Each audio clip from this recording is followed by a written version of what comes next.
So I know I look a little crazy. My hair is in braids going back, but I had a thought and I post these videos for myself. So when I'm in a place and I'm ready to start my podcast or share information, I pray that my passion conveys at the time that it happens so that the message can be delivered. So I was listening to Keisha Knight Pulliam and Tamara Mari talk about a Hallmark movie that they did. And the Hallmark movie was on sisterhood.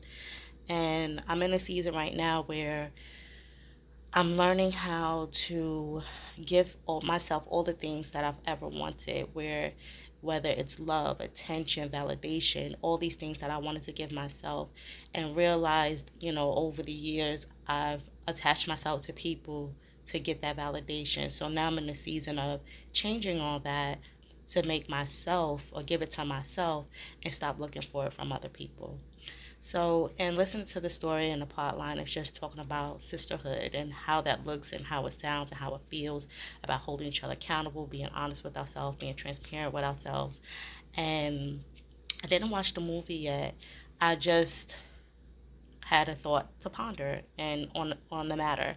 And what I discovered in my journey in sisterhoods of friendship. Um, when you love your sister friends the way I love mine,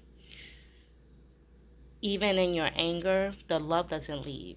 That's number one. Number two, if you really know your sister friend, you either take a moment to understand when you've grown out of them or when you need to separate for them, their process to grow.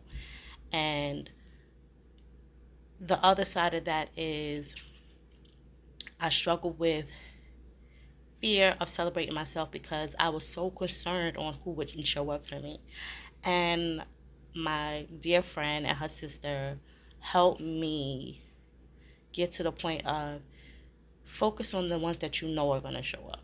For sure, without no shadow of a doubt, that you know are going to show up. Focus on those folks. Once you lock in on those folks, anybody who doesn't want to celebrate you, do it, be it due to distance or misunderstanding or whatever the case is, that is your, I've discovered that that's my freedom, if that makes sense. That gives me the right and the permission to be free from expectation, to be free from anticipation. Um, Anything outside of what I know will show up for me is a bonus, so to speak. And I had to retrain my brain to understand it that way because I was so afraid to show up from myself because I was looking for other people to show up for me, right? Um, and thinking that if I had put people on the spot to show up for me and they not show up for me, oh my God, then I realized how worthless I am to them. But I will say what COVID has given me is the sense of understanding about self worth and value. And because of the isolation, it required people to intentionally seek you, intentionally want to be connected to you. And if a person didn't do it with intention, even in that space and energy, it doesn't necessarily mean that they don't care. They just may be in a spiritual place that you don't belong in with them. Or you may be in a spiritual place that doesn't align with what they got going on in their life. The one thing I say, and I've said it and I've posted it before, I have a very good village. God surrounded me by people that I trust, that even if we haven't spoken for years, because of who I am to some people, they respect me enough to know me in a way. So where if it don't look or sound like me, they not gonna believe it. And I'm grateful that if nothing else, that part of me has been left in the world, even if I don't speak to those people anymore. Even in that, I learned what codependency really was. I didn't even think I had a codependency until I realized that aspect of wanting my friends to show up for me, and the fear I had, anxiety, serious fear I had of not celebrating myself because I was fearful that they wouldn't show up for me. Um, and I'm thankful for those who show up for me. And I'm going to learn to celebrate myself with the people that will show up for me. And if they choose not to, it doesn't necessarily mean they don't celebrate me. It may just mean they be in a spiritual space, like I said, that they can't be present, because I've been that person where, and I just went through that this last, how many birthdays? Last two birthdays. I was just not in the most positive energy. So I didn't want to be in energy when someone is in a celebratory mood and I could not match that energy or add to that energy. And thankfully, those people understand me enough where they're like, she doesn't mean any malice behind it. Um, and I had to be okay with saying no, because I fought with it, because I was like, they were two very special people to me and I wanted to celebrate them. But my energy was just not there. I was dealing with some stuff with Danielle, and just a lot was happening, and my emotional space was a little all over the place. So some people would say, well, you just go out anyway, and I don't feel it's fair. And that's why I didn't go. It's not fair for me to carry any kind of negative energy around people that I want to enlighten or pour into. If I can't pour into you, I don't deserve to be around you. That's not fair to you. It's not fair to myself, because I feel like I'm cheating myself and I'm not being true to what I feel. And those who love you and respect you understand. And it took me a long time to get to the place of that. Not only do those who trust you and understand you um, understand, excuse me, the other part of that, trust and love yourself enough to give yourself permission to say, I'm not in the right space. And every time I interact with somebody that I care about and I love, even when I'm on the phone working, I do my best to exude positivity through the phone as much as possible, because people, today was a rough day. And today I dealt with so many people with negative spirits, and I'm so grateful that God kept me and didn't allow me to snap back at them. And I was able to still assist them with work. And I took a moment, a step back, to realize how much I'm growing as a person. And it's so beautiful, not only for me to see it for myself, but one of my dear friends who see me struggling with my anxiety, see me struggle with my depression, like, and I just gave her some of it. I didn't give her all of it, because I don't think that's fair either, to dump all your emotional trauma on people. But I know enough to share it to protect myself. And if my friends weren't available, my therapist, I knew to call. You know what I mean? Um, so I'm hoping this message reaches somebody who may be struggling in their sisterhood. And I challenge you to look at each individual sister in your life, whether it be by blood or by choice, and give them some grace. Some situations, yes, it's probably seasonal and that person needs to exit your life. But if you understand and love the person and whatever growth transitions they're going through, give them that space and don't take it personal. And I'm saying that because I'm grateful that I may be more vocal to tell my friends, hey, I'm in a bad way, or, you know, I don't mean to step away, because I've had that conversation with my friends. I have moments where I need to go into isolation to do my self talk, to depend on myself, to rebuild myself, to just boost myself back up. I don't want to be dependent on other people to fill my cup. I have to fill my own cup. Before, I would use men to do so, and I usually felt more depleted than I did, you know, doing it on my own. And realizing that I'm able to fill my own cup, and I'm not holding on to the animosity of why I'm not enough for other people to fill my cup, was very freeing for me. And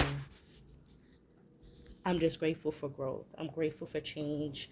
I'm grateful for the opportunity that God made me the way He did. and he gives me insight in ways that other people can't understand. And the conversation I had with my girlfriend today was, I came to terms with, there's so much I want to do. And most of the things that I have to do, I need to apply 100%. I can't go into it half ass, so to speak. So, what I continue to do, even though I know in this moment, in this time, in this season, I can't commit 100% into them, it doesn't stop me from doing the work that needs to be done. Just like when I make my videos, when I journal, all those things are working towards the bigger picture. And I have to give myself grace and understanding my process and not putting so much pressure on myself that I haven't achieved what I needed to achieve yet. I trust God. I trust God more now than I have in my whole life, because these last few years since COVID has been the only time in my life I ever had the opportunity to focus on me and my stuff. And there was a lot of curveballs that threw it away, and I was challenged to redirect and focus it back on me. And that's something that I never did before. And for some people, it's new to them, and it's like, girl, I'm brand new or whatever. Nobody's saying anything. Nobody is telling me directly that I'm being any kind of way. But I think for some, it's very foreign to them. And that's okay. And that's something I had to come to terms with. I look and I reflect on my life. A lot of it that I'm reflective on is because I'm afraid to lose my mind. My grandmother passed away from dementia. My mother chose drugs. My dad chose alcohol to deal with their problems. And me, because I don't want to use a crutch to deal, or I don't want to suppress it to the point where I lose my mind, I want to be sharp minded until the last time I breathe air ever again. I want to be able to tell my children and my grandchildren, my great grandchildren, my great nieces stories of wisdom. I want to be that granny that's wisdom, that auntie, that great auntie that has wisdom. Um, and this is part of me understanding and learning what legacy is.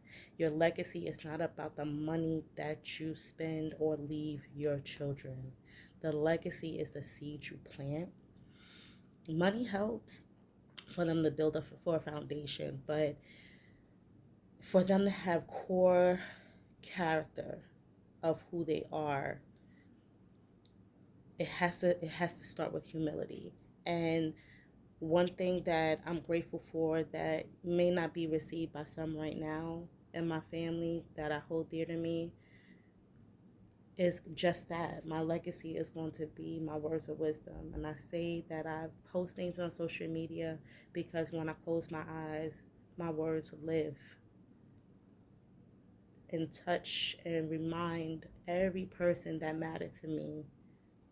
They're reminded Noodles cared, Noodles loved me, and it wasn't because of anything other, just a random Wednesday. And that is my goal in life, to make sure that the people that God puts in my life, they know they matter to me, that I love them, I value the place that they had in my life, I hold no animosity. Um, and I've just been really challenged in that area recently, and I'm so proud of my growth. I'm just very proud. And this whole thing with me doing these videos, because I want to speak to the girls that are like me. And when I say like me, who come from being abandoned by a parent, and not just abandoned where you were raised by your grandmother or your dad's family raised you. I mean, abandoned to the point where you were bounced around, just like women and children that have been in the foster care system, that were bounced around with people who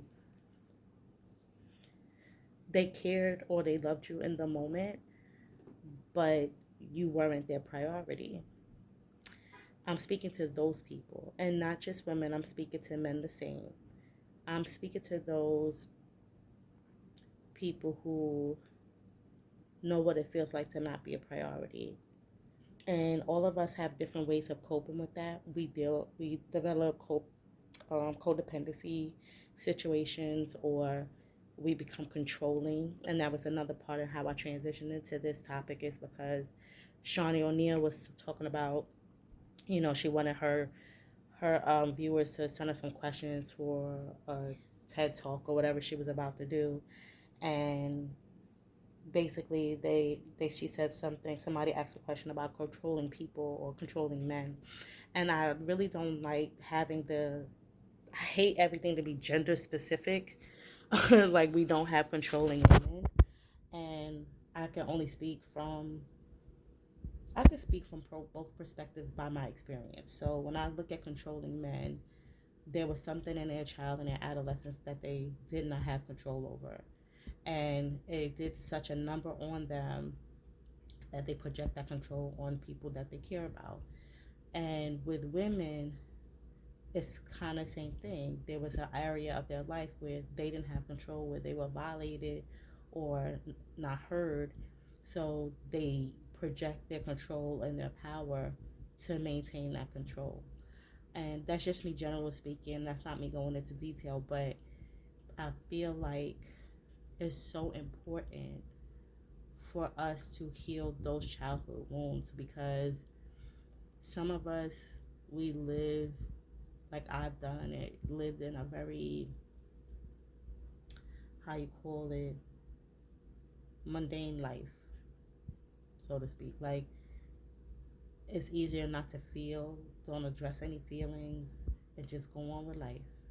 And I realized that is so counterproductive for growth. And some people get so complacent.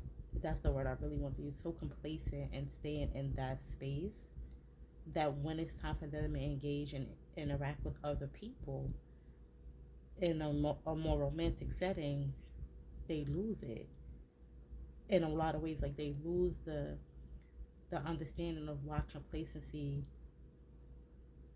there has to be a balance, so to speak, because you can't be with somebody and not be able to accept them for where they are.